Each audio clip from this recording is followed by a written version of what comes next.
राधे राधे, जय श्री कृष्णा। मैं सीमा सिंह आप सभी को सादर प्रणाम करती हूँ। अब हम श्रीमद् देवी भागवत महापुराण का आगे का महात्म्य सुनेंगे। इस महात्म्य में हम भगवान विष्णु और महालक्ष्मी का तथा भगवान विष्णु और ब्रह्मा जी का संवाद का वर्णन आएगा। साथ ही इसमें सुखदेव जी से जनक जी के पास मिथिलापुर जाकर संदेह निवारण का अनुरोध व्यास जी करेंगे और सुखदेव जी मिथिलापुर में जनक जी के पास जाएंगे और अपनी समस्या का निवारण उनसे पूछेंगे। आइए अब हम इस अध्याय को, इस महात्म्य को सुनते हैं। व्यास जी कहते हैं कि भगवान विष्णु वट पत्र पर सोए हुए थे। उनका मन आश्चर्य में डूबा हुआ था। उनकी यह दशा देखकर भगवती माँ भवानी उनसे बोली कि हे विष्णु, तुम क्यों इतने आश्चर्य में पड़े हुए हो? भगवती महालक्ष्मी के प्रभाव से तुम मुझे पहचान नहीं पाए। पहले भी तो सृष्टि और प्रलय का चक्कर चलता रहा है। उस समय तुम अनेकों बार अवतरित हुए हो। वह पराशक्ति निर्गुण है, तुम सगुण परम ब्रह्म हो। वैसे ही मैं भी सगुणा शक्ति हूँ। अभी तुम्हारे नाभि कमल से प्रजापति ब्रह्मा जी की सृष्टि होगी। रजोगुण से संपन्न होकर वे संपूर्ण जगत की रचना करेंगे। तपस्या में संलग्न होने के कारण उन्हें सर्वोत्कृष्ट शक्ति सुलभ होगी।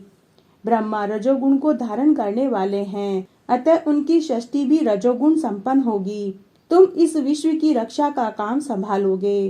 क्रोध के आवेश में आने पर तुम्हारी बहुओं के बीच से रुद्र का अवतार होगा और उसे तामसी शक्ति प्राप्त होगी। फिर तो वे रुद्र ही कल्प के अंत में इस सृष्टि का संहार करेंगे। इसी कार्य का संपादन करने के लिए ही मैं तुम्हारे पास आई हूँ। मुझे तुम सात्विक की शक्ति ही समझो। हे मधुसूदन, मैं यहीं रहूंगी, सदा से तुम्हारे ही पास रहूंगी। तुम्हारा हृदय मेरा निवास स्थान होगा। भगवान विष्णु बोले कि हे देवी, कुछ समय पहले मैंने आधा श्लोक सुना। वह परम रहस्य भरी वाणी किनके मुख से निकली? हे वरानने, तुम उसे मुझे बताने की कृपा करो। हे सुंदरी, मैं बड़े ही आश्चर्य में पड़ा हुआ हूँ। जिस प्रकार निर्धन मनुष्य को धन की याद रहती है, वैसे ही मुझे वह श्लोक बार बार याद आ रहा है। भगवान विष्णु की बात सुनकर देवी लक्ष्मी का मुख खिल उठा और वे हंसकर भगवान विष्णु से बोली कि हे विष्णु, मैं सगुण स्वरूपा चतुर्भुज भगवती हूँ। यही मेरा परिचय है। तुम जान लो, उन्हीं निर्गुण भगवती ने यह आधा श्लोक बोला था। इसे परम पावन देवी भागवत पुराण समझ लेना चाहिए। यह कल्याणकारी पुराण वेद के रहस्य से भरा हुआ है। शत्रुओं का शमन करने वाला अटल व्रतधारी हे भगवान विष्णु, मैं उन भगवती की विशेष कृपा को मानती हूँ जो इस गुप्त रहस्य को स्पष्ट कर रखा है। भगवती महालक्ष्मी के वचन को सुनने के बाद भगवान विष्णु ने उस महान मंत्र को अपने हृदय में सदा के लिए धारण कर लिया। कुछ समय बीत जाने के बाद उनके नाभि कमल से प्रकट हुए ब्रह्मा जी ने दैत्यों से भयभीत होकर विष्णु जी के पास जाकर शरण ली। तब भगवान श्री हरि ने मधु और केटव के साथ घोर युद्ध किया और उन दैत्यों को मार डाला। फिर वे स्पष्ट अक्षर वाले उस आधे श्लोक के जाप में लग गए। उन्हें जप करते हुए देखकर ब्रह्मा जी के मन में अपार हर्ष पैदा हुआ और वे बोले कि हे जगदीश्वर, आप सभी देवताओं के आराध्य देवता हैं। हे कमल लोचन, फिर आप ये किसका जाप और तपस्या कर रहे हैं? आपसे अधिक आदर पाने वाला अधिकारी कौन सा देवता है? भगवान विष्णु बोले कि हे ब्राह्मण, तुम्हारे अंदर और मेरे अंदर जो शक्ति विद्यमान है, वही कल्याण स्वरूपा भगवती आद्य शक्ति है, जिनके आधार पर सारा जगत विद्यमान है, जो सदा विराजमान रहकर साकार रूप से अपनी लीला प्रकट करती है। सदा प्रसन्न रहने वाली वे भगवती महाशक्ति मनुष्यों का उद्धार करने के लिए हमेशा अवतरित होती है और सबको उनके स्वभाव अनुसार वरदान देती है। वे परम विद्या स्वरूपिणी सनातनी देवी हैं। विश्व का उद्धार करने के लिए ही उनका प्राकट्य होता है। सूत जी कहते हैं कि इस प्रकार व्यास जी ने अपने पुत्र सुखदेव जी को देवी भागवत को अध्ययन करने के लिए कहा। व्यास जी के पावन आश्रम पर रहकर सुखदेव जी ने देवी भागवत का अध्ययन किया। तभी भी उनके हृदय में शांति नहीं आई। वे एकांत में रहने लगे। उनके मन की व्याकुलता दूर नहीं हो पाई। उनके न भोजन में विशेष रुचि रहती थी, न ही उपवास में। इस प्रकार सुखदेव जी को चिंतित देखकर व्यास जी ने पूछा कि पुत्र, तुम निरंतर इतने चिंतित क्यों रहते हो? तुम्हारे मन में इतनी व्याकुलता क्यों है? जिस प्रकार निर्धन मनुष्य ऋण से दबकर सदा उसकी चिंता में लगा रहता है, ऐसी ही दशा तुम्हारी हो रही है। हे पुत्र, मैं तुम्हारा पिता हूँ। फिर तुम्हें कौन सी चिंता सवार हो गई? पुत्र, यदि मेरे कहने से तुम्हारे मन को शांति न मिली तो तुम जनक जी के पास जाओ, उस मिथिलापुरी में चले जाओ। वहाँ राजा जनक प्रसिद्ध महात्मा, जीवन मुक्त एवं बड़े ही सत्यवादी हैं। हे पुत्र, वे तुम्हारा अज्ञान दूर कर देंगे। हे पुत्र, तुम उन नरेश के पास जाकर अपनी शंका का निवारण कर लो। साथ ही वर्णाश्रम संबंधी धर्मों के रहस्यों को भी तुम उनसे समझ लेना।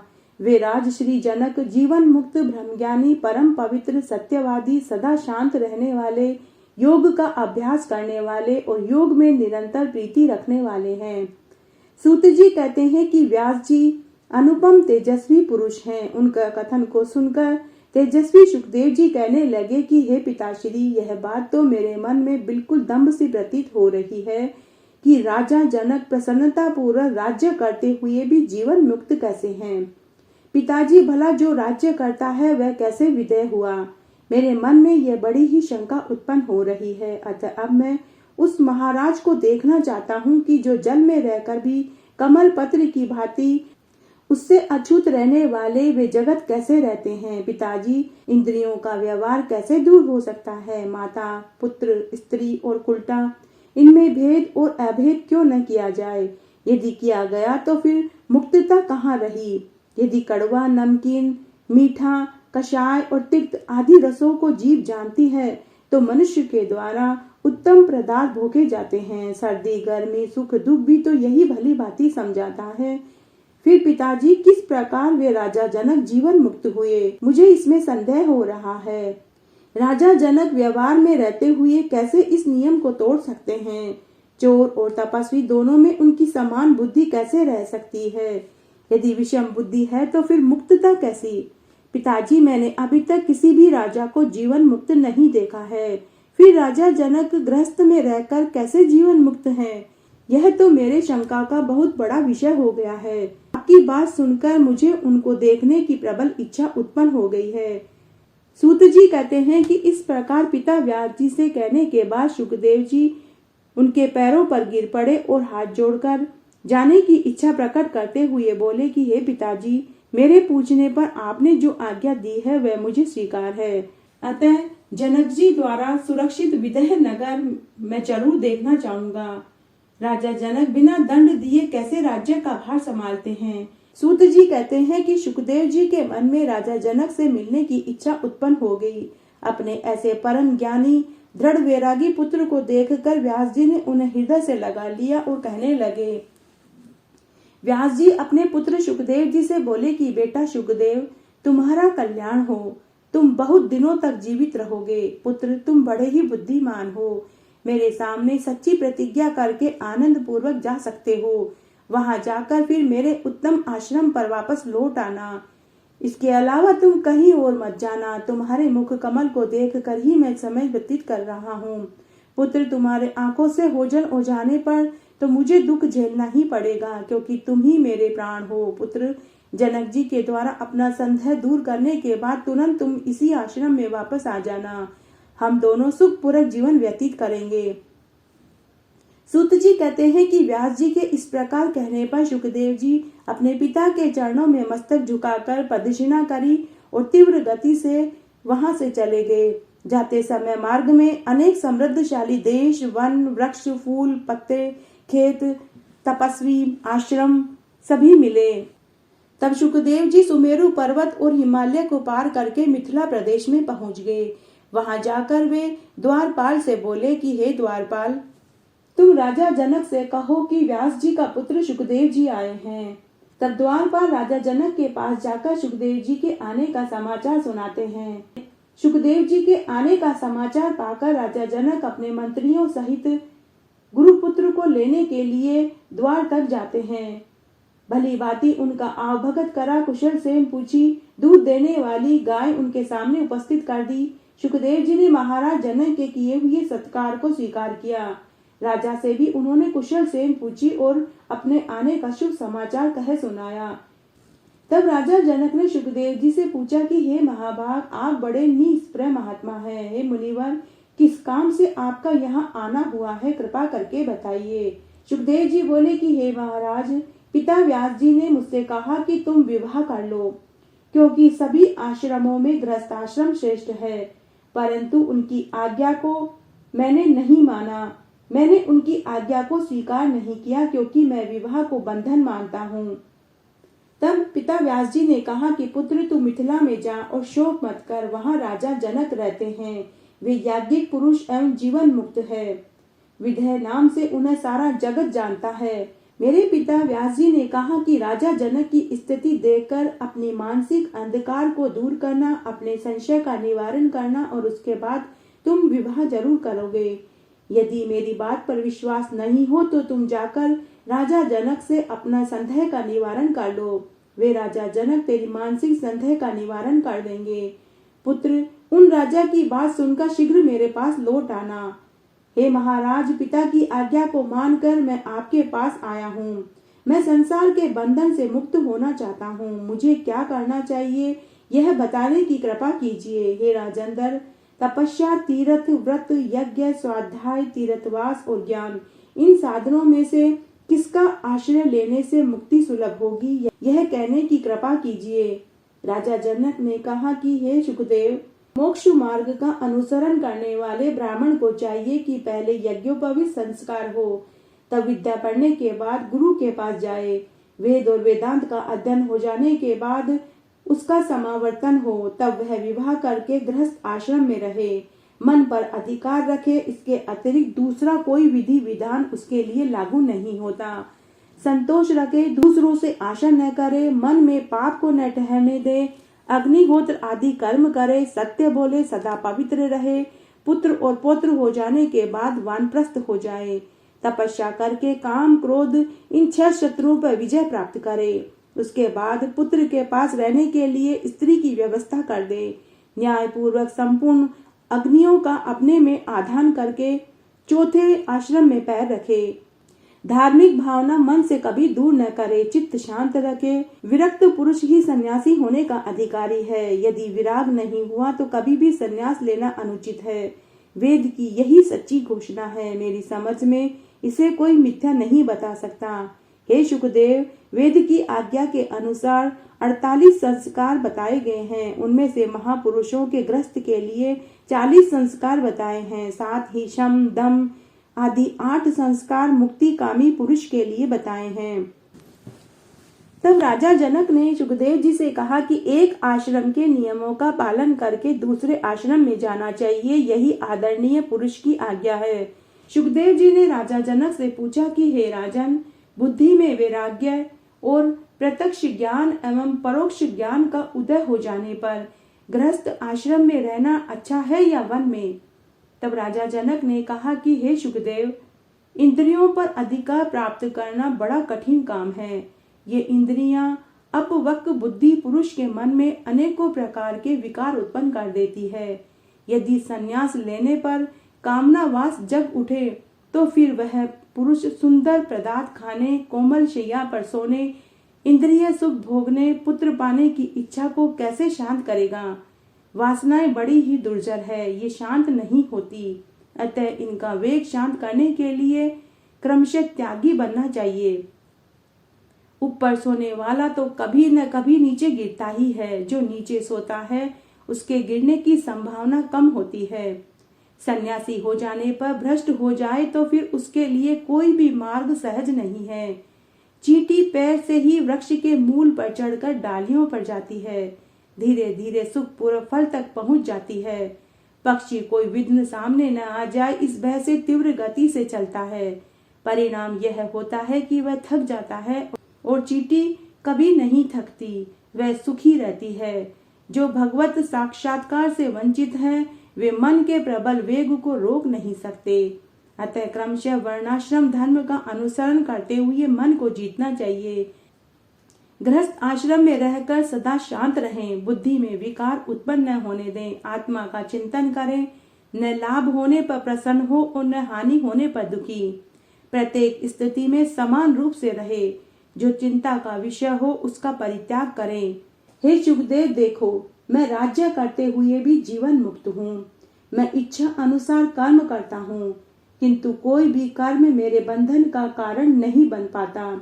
जिस प्रकार भांति भांति के भोगों को भोगता हुआ, अनेक कार्यों को करता हुआ भी मैं समान ही रहता हूँ, ठीक वैसे ही तुम भी मुक्त होने की चेष्टा करो। बंधन में डालने वाला जो प्रत्यक्ष कारण है उसे मैंने तुम्हें बता दिया। जिस कारण की सत्ता ही नहीं है वह बांध कैसे सकता है। सुख और दुख के अगाध सागर में डुबोने वाला यह मन है। इसके शुद्ध हो जाने पर सभी इंद्रियों में विकार का अभाव हो जाता है। चाहे कोई संपूर्ण तीर्थों में बार बार जाकर स्नान करे, परंतु जब तक मन में पवित्रता नहीं आती तब तक उसका किया हुआ वह स्नान भी व्यर्थ है। मनुष्यों को बंधन में डालने वाले, मुक्त करने में देह, जीवात्मा, इंद्रियां कोई भी कारण नहीं है। केवल मन ही उन्हें मुक्त करने और फंसाने के लिए निमित्त रहता है। आत्मा तो सदा शुद्ध मुक्त स्वरूप है। वह किसी भी प्रकार के बंधन में नहीं फंसता। बंधन और मोक्ष तो मन में है। मन शांत रहा तो बंधन और मोक्ष की सत्ता स्वयं शांत हो जाती है। शत्रु, मित्र, उदासीन आदि सभी भेद मन में रहते हैं। वेद के बताए हुए मार्ग से चलने वाले ही कल्याण के भागी होते हैं। राजा जनक के ऐसा कहने के बाद सुखदेव जी ने कहा कि हे महाराज, मेरा हृदय इस संदेह से अलग नहीं हो पा रहा है। जिसके चारों ओर माया का विस्तार है, उसकी स्पृहा कैसे शांत हो सकती है। शास्त्र का ज्ञान एवं नित्य अनित्य वस्तु का विवेक होने पर भी मनुष्य का मन मोह में फंसा ही रहता है। केवल शास्त्रीय ज्ञान में इतनी शक्ति नहीं है उसके प्रभाव से हृदय का अज्ञान दूर हो सके। जैसे दीपक की चर्चा करने से अंधकार दूर नहीं होता है, ठीक उसी तरह से मेरे मन का संशय दूर नहीं हो रहा है। हे राजन, धन की, राज्य की तथा संग्राम में विजय पाने की अभिलाषा आपके हृदय में बनी है, तब आप जीवन मुक्त कैसे हुए। आप चोर में चोर बुद्धि, तपस्वी में साधु बुद्धि रखते हैं। अपने और पराये का ज्ञान आपको है, फिर आप में विधेयता कैसी। हे राजन, कड़वे, तीखे, खट्टे, कसेले आदि रसों का, अच्छे बुरे का ज्ञान आपको है। अतः अच्छे कामों में आपका मन रमता है और बुरे की ओर नहीं जाता। हे राजन, जागृत, स्वप्न और सुषुप्ति आदि तीनों अवस्थाएं समय अनुसार आपका साथ देती है। फिर आप में साम्य अवस्था की क्या संभावना है। हाथी, घोड़े, रथ, पैदल सैनिक सबके सब मेरे अधीन हैं। मैं सबका स्वामी हूँ। आप ये मानते हैं कि नहीं। हे राजन, आप मधुर पदार्थों को प्रसन्नता पूर्वक खाते हैं। स्वादहीन भोजन में वैसी प्रसन्नता नहीं रहती। तब फिर माला और सर्प में आपकी समान दृष्टि कैसे। महाराज, विमुक्त तो वह हो सकता है जिसकी मिट्टी के ढेले, पत्थर, स्वर्ण में समान दृष्टि है, जो सब में एक बुद्धि रखता है। अब मेरा मन क्षण भर के लिए भी घर और स्त्री आदि में रमना नहीं चाहता। एकांत में रहकर मैं तपस्या करना चाहता हूँ। यही मेरी बुद्धि निर्णय कर रही है। मैं किसी का साथ न करूँगा। ममता मन से अलग रहेगी। कंद मूल फल खा लूंगा। सुख दुख के अनुभव से अलग रहूंगा। किसी वस्तु का संग्रह नहीं करूंगा। सदा शांति पूर्वक मृग की छाल पहनकर जंगल में तपस्या करूंगा। हे राजन, जब मेरे मन में वैराग्य का उदय हो गया है, तब सभी सुख और दुख आदि गुण शांत हो गए हैं। तब घर, धन, सुंदर स्त्री से मुझे क्या प्रयोजन। आप अनेकों आसक्तियों से युक्त तरह तरह की बातें सोचते रहते हैं और कहते हैं कि मैं जीवन मुक्त हूँ। मुझे तो आपका यह व्यवहार भी दम्भ ही जान पड़ता है। हे राजन, कभी शत्रु विषयक, कभी धन विषयक, कभी सेना विषयक चिंता आपके मन को घेरे रहती है। आपकी तो बात ही कौन सी है। जो मुनिगण सूक्ष्म भोजन करके अपने व्रत में अटल हो, वन में तपस्या करते हैं और वे जानते हैं कि संसार मिथ्या है, वे भी इस जग जंजाल में फंस जाते हैं। हे राजन, आपके कुल में उत्पन्न होने वालों का विधेय नाम ही रख दिया जाता है। इसे आप बिल्कुल विपरीत बात समझ लीजिए। जैसे किसी मूर्ख का नाम विद्याधर, अंधे का नाम दिवाकर और दरिद्र का नाम लक्ष्मीधर रख दिया जाए तो उनके वे नाम अनर्थक हैं। तब राजा जनक ने कहा कि हे सुखदेव, तुमने बात बिल्कुल सच्ची कही है, इसमें कोई झूठ नहीं कहा। तुम भी सुनो, मेरे गुरु व्यास जी एक आदरणीय पुरुष हैं। तुम उनके पास न रहकर वन में रहना चाहते हो, पर वहां भी तो मृगों से तुम्हारा संबंध होगा ही, यह बिल्कुल निश्चित बात है। जब पंच महाभूतों से कोई भी स्थान रिक्त नहीं है, तब तुम वहां निसर्ग कैसे रह सकते हो?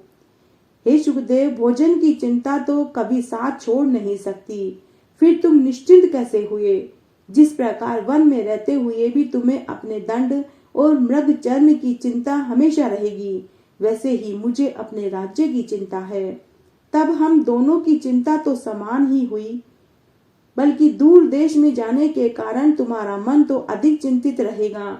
मेरे मन में तो संदेह की कल्पना भी नहीं है। मैं सब तरह के संकल्प और विकल्प को त्याग चुका हूँ। हे मुनि, सर्वदा सुख से खाता हूँ, सुख से सोता हूँ। मैंने ये निश्चित धारणा बना ली है, अतः मैं सभी समय सुख से रहता हूँ। मैं जग जंजाल में फंस गया हूँ, यह शंका तुम्हें निरंतर दुख में डुबोए रखेगी। इसलिए अब सजग हो जाओ, इस चिंता का परित्याग करके सुखी हो जाओ। यह देह मेरी है, यही बंधन है। यह देह मेरी नहीं है, यही मुक्तता है। ऐसे ही धन, ग्रह और राज्य में तो अपनी ममता स्थापित कर दी जाती है। ममता न हो तो कहीं कोई बंधन नहीं है। बंधन शरीर तथा घर में नहीं, यह तो अहंता ममता ही है। सूत जी कहते हैं कि जनक जी का वाक्य सुनकर सुखदेव जी का मन मुग्ध हो गया, उनकी सारी शंकाएं दूर हो गई। उसी समय वे जनक जी से आज्ञा लेकर अपने पिता के आश्रम में आ गए। पुत्र को आता देखकर व्यास जी के सुख की सीमा नहीं रही। उन्होंने सुखदेव को गोद में उठा लिया और उनकी कुशल सेम पूछी। इसके बाद सुखदेव जी अपने पिता के पास ही उनके सुंदर आश्रम में रहने लगे। संपूर्ण शास्त्रों का सम्यक अध्ययन करने लगे। राज्य करते हुए भी जनक जी की जो स्थिति थी, उसे देखकर सुखदेव जी के मन को बड़ी शांति मिली। अब पिता के आश्रम में रहना ही उनका अभिष्ट हो गया। पितरों की एक सौभाग्यवती कन्या थी। उस सुंदरी कन्या का नाम पीवरी था। व्यास जी ने उसी पीवरी के साथ सुखदेव जी का विवाह कर दिया। उस कन्या से सुखदेव जी को 4 पुत्र हुए। कृष्णा, गौरप्रभ, भूरी और देवश्रुत, और कीर्ति नाम की एक कन्या हुई। परम तेजस्वी सुखदेव जी ने विभ्राज कुमार महामना अणुह के साथ उस कन्या का विवाह कर दिया। फिर सुखदेव जी अपने पिता व्यास जी का साथ छोड़कर कैलाश के सुरम्य शिखर पर चले गए। उन्होंने वहां अविचल समाधि लगा ली। परम सिद्धि मिल जाने पर उनका आसन शिखर से ऊपर उठ गया। आकाश में वे इस प्रकार चमकने लगे जैसे महान तेजस्वी सूर्य चमक रहा हो। सुखदेव जी के ऊपर उठते ही समय पर्वत का शिखर फटकर 2 भागों में हो गया। वायु की भांति तीव्र गति से वे आकाश में चलने लगे। ऋषि गणों ने उनकी स्तुति करी। उस समय सुखदेव जी तेजस्वी होने के कारण आकाश में एक दूसरे सूर्य के समान चमकने लगे। उधर व्यास जी को असीम विषाद हुआ। उनके मुख से बार बार हे पुत्र शब्द निकल रहे थे। व्यास जी पर्वत के उस शिखर पर चले गए जहाँ सुखदेव जी ने योगाभ्यास किया था। व्यास जी की दशा दयनीय हो चुकी थी। व्यास जी की दयनीय दशा समझकर सुखदेव जी ने उत्तर दिया। उनके वचन से सभी जान गए कि सुखदेव जी व्यष्टि शरीर को समिष्टि में मिलाकर आकाश में चले गए हैं। व्यास जी का विलाप बंद नहीं हुआ। वे शोक के सागर में डूबे हुए थे। मुख से पुत्र पुत्र की करुण ध्वनि निकल रही थी। मन पर विरह का बादल मंडरा रहा था। उनकी स्थिति देखकर भगवान शंकर वहां पधारे और व्यास जी को समझाने लगे और बोले कि हे व्यास, तुम शोक मत करो। तुम्हारा पुत्र सुखदेव योग शास्त्र का प्रकांड विद्वान है। उसे वह उत्तम गति सुलभ हो गई है। सुखदेव के विषय में तुम्हें कुछ भी चिंता नहीं करनी चाहिए। हे अनध, ऐसे योग्य पुत्र की प्राप्ति से तो तुम्हारी कीर्ति फैली है। व्यास जी ने कहा कि हे देवेश, मैं क्या करूं, विवश हो गया हूं। मैं पुत्र को देखना चाहता हूं। पुत्र को देखने के लिए मेरा मन छटपटा रहा है। तब महादेव जी व्यास जी से बोले कि तुम्हारे पुत्र की छाया तुम्हें निकट ही दिखाई देगी। तुम उसका प्रतिबिंब देखकर अपना चित्त शांत कर लो। फिर तो सुखदेव जी का परम प्रकाशमान प्रतिबिंब व्यास जी को दिखाई दिया। व्यास जी को वरदान देकर भगवान शंकर अंतर्ध्यान हो गए। उनके अंतर्ध्यान हो जाने के बाद व्यास जी भी वापस अपने आश्रम में आ गए। इस तरह मैंने आज आपको ये महात्म्य सुनाया। मेरे साथ बने रहने के लिए आपका धन्यवाद। आगे की कथा कहानी के लिए भी आप इसी तरह मेरे साथ बने रहें। धन्यवाद।